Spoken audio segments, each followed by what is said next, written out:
Assalamualaikum warahmatullahi wabarakatuh. Perkenalkan, nama saya Nasya Rudi Nur Hamiden dari kelas 11 IPA 3. Dan video ini saya tunjukkan untuk tugas mata pelajaran akidah akhlak. Baiklah, di sini saya akan membawakan biografi singkat Abu Dzar Al-Ghifari. Nama lengkapnya adalah Jundub bin Junadab bin Sakan bin Sufyan bin Ubaid bin Waqiah bin Haram bin Ghifar bin Mal bin Damar bin Bakar bin Abdi Manat bin, atau lebih dikenal nama panggilan Kinanah atau kunyahnya, yaitu Abu Dzar Al-Ghifari atau Abzar Al-Ghifari. Ia termasuk sahabat Nabi Muhammad yang paling awal masuk Islam, asabikunal awalun. Lahir: Abu Dzar Al-Ghifari terlahir dengan nama Jundub. Kelahiran beliau tidak diketahui secara pasti, namun para sejarah hanya mencatat beliau lahir dan tinggal dekat jalur kafilah Mekah Syria.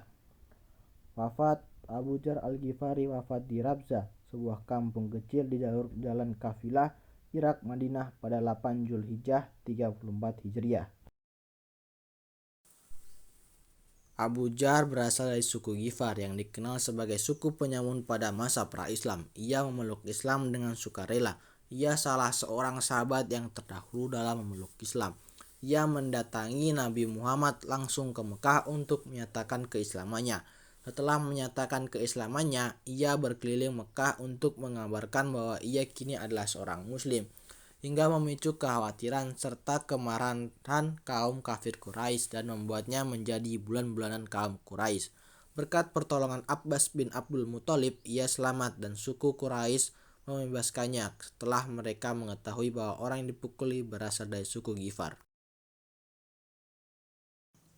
Meski ia termasuk sebagai sahabat yang paling awal masuk Islam, tetapi ia terlambat untuk menyertai hijrah Nabi Muhammad ke Madinah. Ia masuk Madinah setelah perang Badar berlangsung.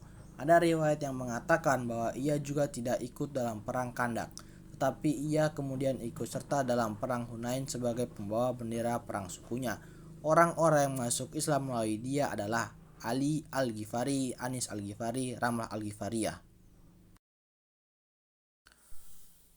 Dia dikenal sangat setia kepada Rasulullah. Kesetiaan itu misalnya dibuktikan sederhana ini dalam satu perjalanan pasukan muslim menuju medan perang Tabuk melawan kekaisaran Bizantium.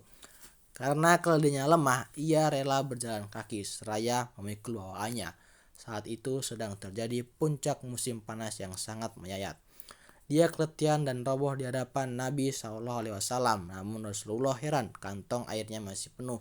Setelah ditanya mengapa dia tidak minum airnya, tokoh yang juga kerap mengkritik penguasa semena-mena ini mengatakan, "Di perjalanan saya temukan mata air.